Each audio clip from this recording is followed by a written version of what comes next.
Syria's opposition leader calls for talks. The Assad regime says the offer has come 2 years too late. Why do both sides appear to want to fight to the death? Hello and welcome to The World This Week with me, Phil Rees.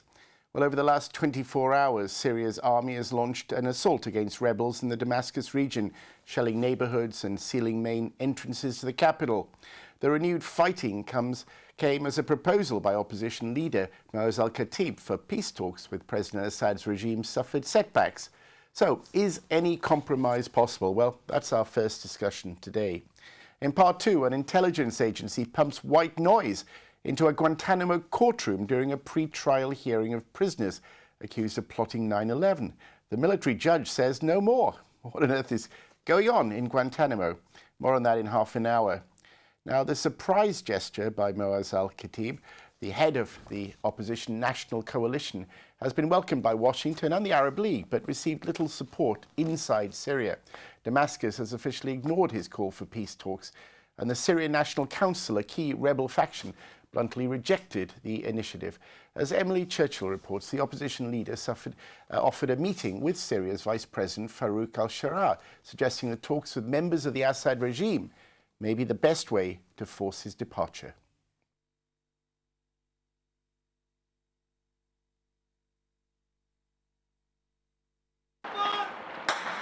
With fierce fighting continuing throughout war-tired Syria, the leader of the opposition thought the unthinkable last week when he offered to talk to President Bashar Al-Assad's regime. Speaking on Al Arabiya TV, Moaz Al-Khatib suggested he was prepared to negotiate with Syrian leaders that he sees as less complicit in the violence. الأستاذ فاروق الشرع على سبيل المثال من بداية الأزمة وهو يرى أنها لا تمشي بالطريق الصحيح. كونه جزء من النظام لا يعني أننا لا نقبل بالكلام معه. أنا أطلب من النظام أن يرسل الأستاذ فاروق الشرع إذا كان النظام سيقبل طبعا الفكرة. It's unclear what the content of talks would be, although Al-Khatib has said the aim would be for the regime to leave peacefully. He said he would only enter into dialogue if the Syrian government freed 160,000 political prisoners and renewed passports of Syrians living outside the country. On Wednesday, he added that if the government didn't free all women prisoners by Sunday, he would consider his offer to have been rejected. The initiative by Al-Khatib, who was elected head of the Syrian National Coalition at a conference in Doha in November, goes against one of the central tenets of the opposition, that there will be no negotiation while President Bashar Al-Assad is still in power. It has caused a split within the opposition coalition, with the biggest group, the Syrian National Council, rejecting talks. President Bashar Al-Assad has yet to comment on the offer, although Al-Khatib claims his proposal to sit down with the Syrian Vice President has been rejected. Emily Churchill, Islam Channel. Well, I'm pleased to have in the studio David Button, Associate Fellow at Chatham House. And on the phone, we have Louay Al-Muqdad, the Political and Media Coordinator with the Free Syrian Army. Let me start with you, David Button. I mean, were you surprised by this offer, as it were, from Mr. Khatib? I mean, was this something that you think will offer anything new in terms of the stalemate we seem to have had recently? Well, I think first it was a surprise, but I think it's not unexpected that he should try to put something out into the diplomatic domain. What he's achieved from it is he's been taken perhaps a little bit more seriously by the international community, although this has been at the risk of creating a great deal of controversy amongst his own ranks.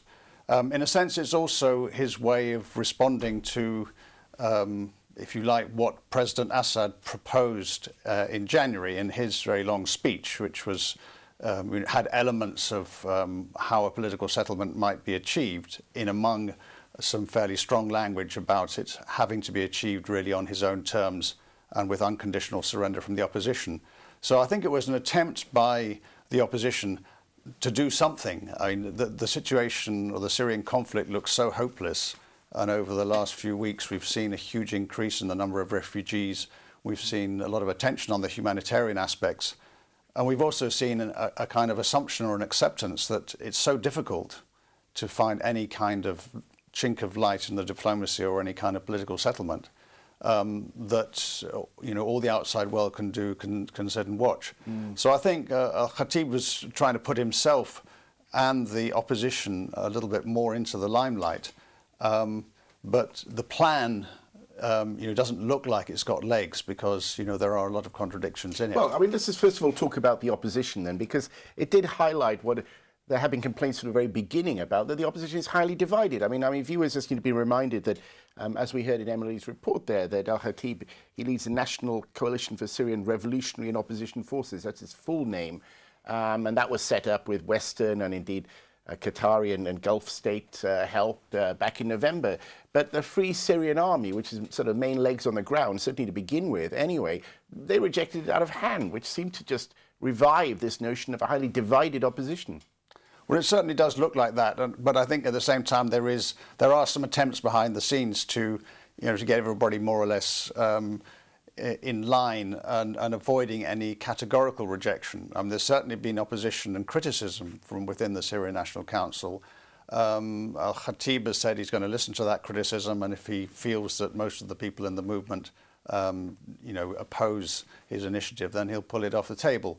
But I think that his position would be that it's so unlikely that the regime would respond that if they kind of hold on and more or less rally behind it for a few days, at least a coalition will look like they're trying something constructive, and it's the regime which is the main obstacle to any settlement. Newspapers, there's been no official word from Assad or from any member of the regime. There is a minister in the Syrian government. He's supposedly from one of the opposition elected blocs, Ali Haidar, who's sort of come out with a sort of response to Al-Khatib, saying, well, on the prisoners, could you give us more details about who you mean, and so on.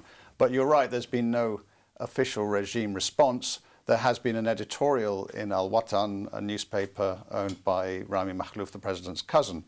And that editorial, the main thrust of it was that if Khatib is to be taken seriously, then he has to distance himself from the more extreme elements of the opposition.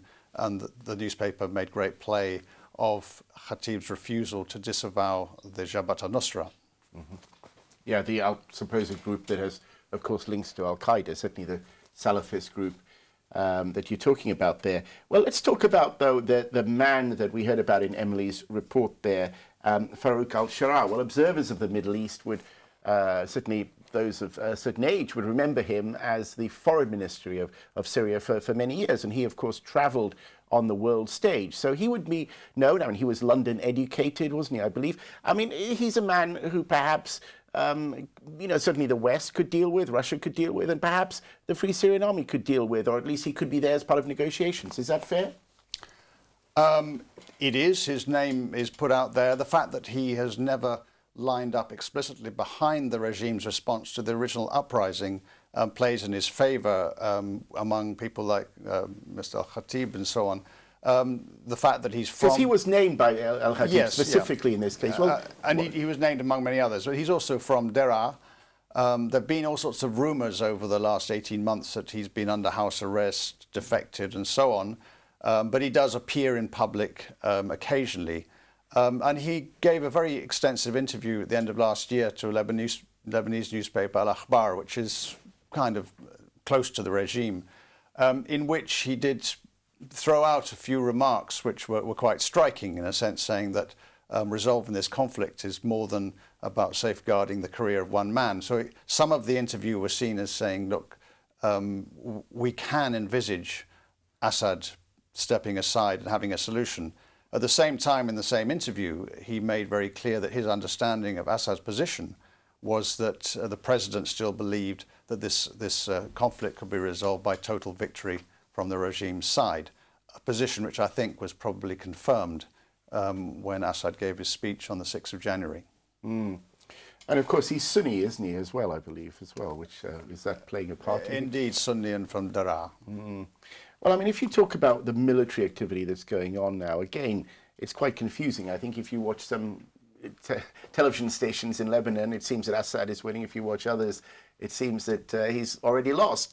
How do you see that difficulty of getting information on the ground and the kind of battle for Damascus and what's taking place now? Is there any meaningful endgame? Because we've heard that pronounced many times in the past few months. Well, a meaningful endgame would be perhaps one or other of the sides winning. for the opposition to win, I think you'd have to have some really bad cracks in the Syrian armed forces and the core elements of the Syrian armed forces, and that hasn't happened yet. In terms of a battle for Damascus, I mean, what it appears has happened is that there were some rebel thrusts in, from the outskirts of Damascus towards the middle, and these sort of things have happened before. And when the rebels moved into built-up areas, the regime really shows no restraint in terms of how much weaponry it's willing to apply to bomb them out again. So, I think we may have something rather like what happened in July last year. The rebels come in, they create some sort of drama and maybe some hopes that the battle for Damascus is on its way to being resolved. But then we get back into the familiar front lines establishing themselves on the outskirts of the big cities. So I don't think that the military conflict is really going anywhere. There are, certain upticks and downticks. A few weeks ago, the opposition took a helicopter base outside Aleppo, and this was seen as an indication that a new strategy of taking military bases was having some success. But that operation took a long time to achieve, and it doesn't seem to have actually resulted in any qualitative improvement in the equipment in the hands of the rebels, as most of the helicopters had either left or had been destroyed. Because, of course, the Air Force is largely Alawite, isn't it, as well? It's largely the sect of the Prime Minister, of the President and the ruling elite. So in that extent that, he has air power, and that's been pretty unchallenged, isn't it, that the Assad regime is able to use its planes now? Yes, I mean, they've used their planes with impunity when Assad was able to be sure that if he used his planes, the West wouldn't intervene with a no-fly zone. And I think when Obama started talking about the red line being use of chemical weapons, that was a signal that the Air Force was okay. Of course, the Alawite composition of the armed forces is not just the Air Force. I mean, it's the entire structure of the armed forces at the senior officer level, which is over 80% Alawite. And if you look at the composition of the armed forces as a whole, and the intelligence services, of course, which are an absolutely crucial part of the regime, there's a huge preponderance of Alawites in their ranks as well.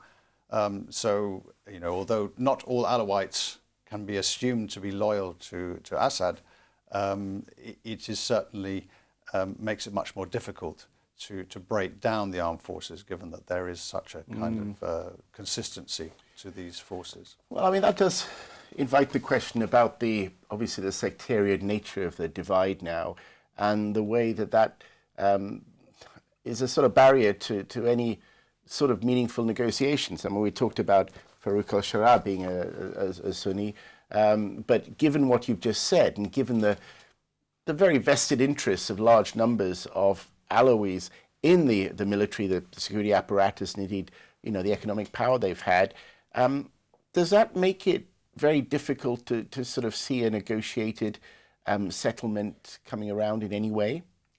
Well, I think the regime's, if we take the regime's response in terms of the Al-Watan editorial we mentioned earlier, the regime is clearly trying to create a wedge between the, let's say, mainstream opposition, or the opposition which is supported by the West, and the more extreme Islamist elements.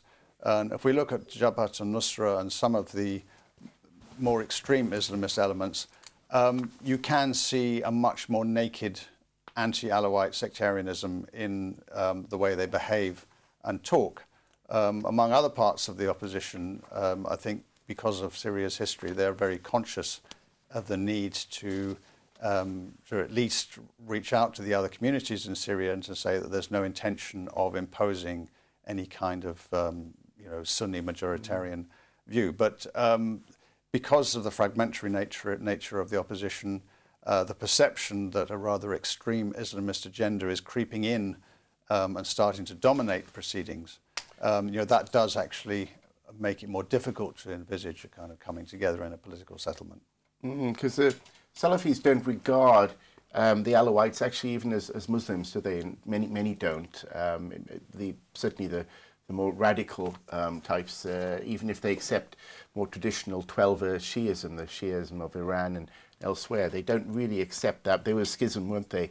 And certainly it's alleged by some, you know, they have links to drinking wine and things which cause some to almost believe that they shouldn't, they're almost heretical.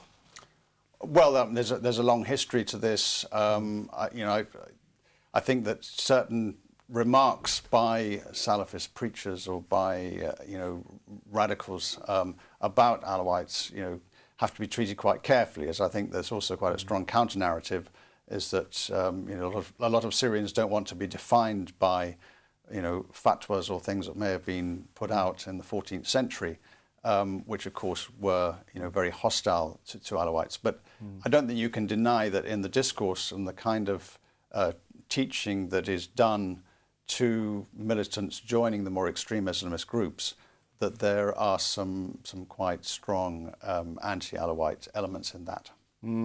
Well, I mean, talking about Jabhat al-Nusra, as you've just said, obviously I'm afraid we're having difficulty raising our Free Syrian Army spokesman today. I'm afraid we've not had a great deal of luck with some of the guests we're trying to get today. It's a few gremlins in the works. But I mean, David, you're carrying on with this discussion about that.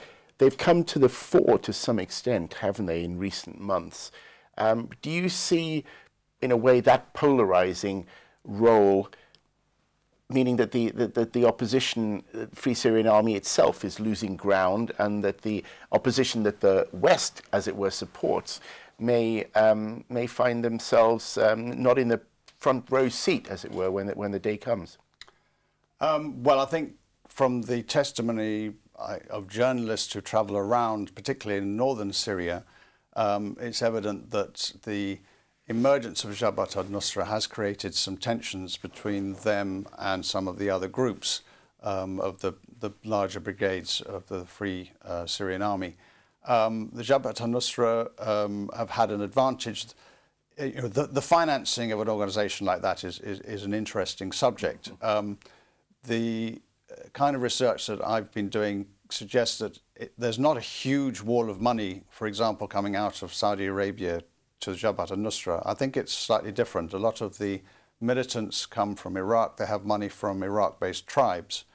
There's also a growing controversy in northern Syria about the attitude of the Jabhat al-Nusra towards private and public property, and that there's a lot of looting of factories and of state assets in northern Syria, which from the Nusra point of view is fair game and can be sold to people over the border in Turkey for cash. That cash could be used to buy weapons from corrupt intelligence agents. And I think some of the other groups are a little bit worried that what they're doing is in a sense stealing away Syria's assets for their own purposes. And however the cards fall, some kind of reckoning between the Jabhat al-Nusra and other like-minded groups and the remainder of the Free Syrian Army is probably inevitable. I mean, just looking ahead then, I know I'm asking you to look in the future, which nobody particularly ever likes to do, but is this just going to rumble on now? And do you see Syria maintaining itself as a united nation within the boundaries that exist now, which after all were just colonial boundaries, weren't they, drawn up after the First World War? Well, the colonial boundaries, I think, were probably more to do with Syria and other parts of the region. And I don't think that Syria as a state is going to cease to exist. There simply aren't the very neat geographical differences. I mean, you don't have a northern and southern Sudan situation, for example, where there's large areas which are predominantly one group of people and other areas other people. There's no real territorial demands from any of the opposition or regime groups to seize this part of the country for them. I mean, the one exception you could make is this idea that there's a kind of fallback position for the Assad regime, which would be a kind of Alawitistan along the Mediterranean and in the mountains. Which existed in the 20s, of course, briefly. Yes, but it existed in the context of French colonial Syria. It was never a separate state. I personally don't see that any kind of statelet like that would be viable, and that both sides, regime and the opposition, will continue to adhere to the unitary nature of the Syrian state. And how long, if you had to pick a number, months, years? Well, I think that it's not months. You know, it might be over the next year we're going to see some developments, but the conflict and the crisis is going to take a very long time to unravel. Well, sobering words there, David Butter. Thank you for your fascinating analysis there. Now we're coming to a break. In part two, funny goings on in Guantanamo. Even the military judge didn't know what was going on when the CIA pulled the plug on a court hearing. More in a few minutes. Stay with us.